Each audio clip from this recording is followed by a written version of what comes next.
Pastor Roy Gerhardt from Galloway United Methodist Church in Franklin, Pennsylvania, sharing a few words of encouragement to help us follow after Jesus. Today is Holy Thursday.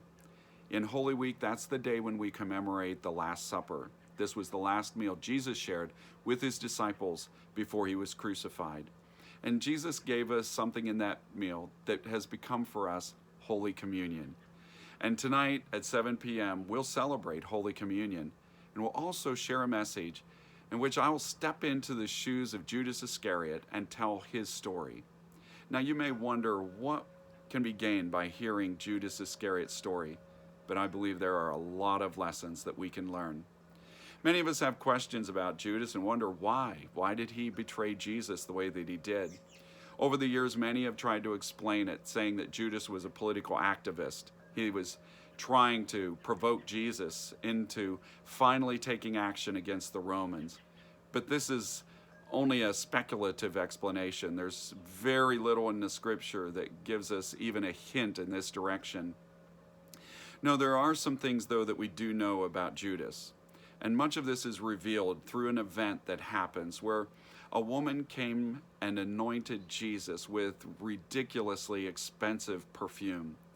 And Judas Iscariot, watching this act of love and adoration as this woman poured out not only her perfume but her heart upon Jesus' feet, he looked at that, and instead of appreciating it, he saw dollar signs and he complained about it. He complained about it as a terrible waste, said that this perfume could have been sold and been of great benefit to the poor. Now, this sounds very noble, but John explains in his gospel that Judas actually has no concern for the poor. Judas, you see, is duplicitous. He's divided in his heart. He's trying to follow Jesus, but he is still in the bondage of sin. John explains that Judas carried the money bag for the group. He was their treasurer, and he was stealing out of it. So that Judas had his hand in the till, and if they had gotten a big donation, he would have gotten his fingers on it. So John explains to us Judas grumbling and complaining.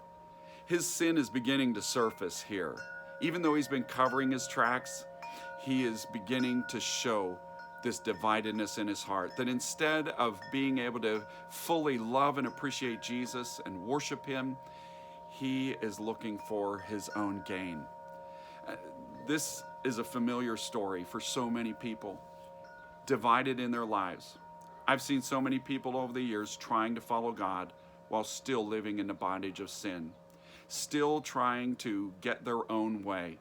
And at some point, no matter how well we hide our tracks, it will surface. We'll start to act out in ways that don't make sense until it's really revealed what we are doing. No, we're also told in the scripture that Judas had Satan enter into him. Now, there are many who have read that as if Judas was demon-possessed, and therefore some sort of monstrous figure. But I don't read it that way. I see him in the same way that I've seen so many others who make that choice to turn away from God. And where do they land? Squarely in Satan's hands. He doesn't have to have them in a state of demon possession for him to be the ruler of their heart, keeping them captive to their sin. And Satan enters into Judas as he makes that move. Now, one other thing happens in Judas' life before he dies. He looked at what he had done, and he saw the terrible pain, the awful results that Jesus is now going to bear, and he regrets what he's done. There are many people who don't think about who they're hurting by their sin, and when they see it, they wish they could get a do-over. They try to mask it over with apologies. They try to pay back somebody for what they have done hurting them. And Judas tries to do all that. He went back to those that he had joined in betraying Jesus. He gave back the money. He told them, I don't want this. I didn't mean to do this. But it's to no avail. He doesn't get a do-over, and he can't change the outcomes of his actions that Jesus is going to bear. No, that's the way it is for many of us. Now, the real tragedy here is that Judas then in his despair went out and killed himself.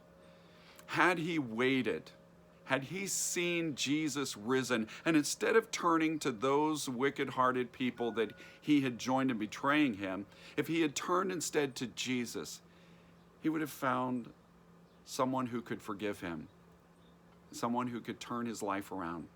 The end of Judas's life could have been a great story of redemption instead of the tragic ending that it was. Now, the good news for you and me is we can turn to Jesus. We can have that better ending to our story. May God bless you today. And as you share this good news, may God make you a blessing wherever he takes you.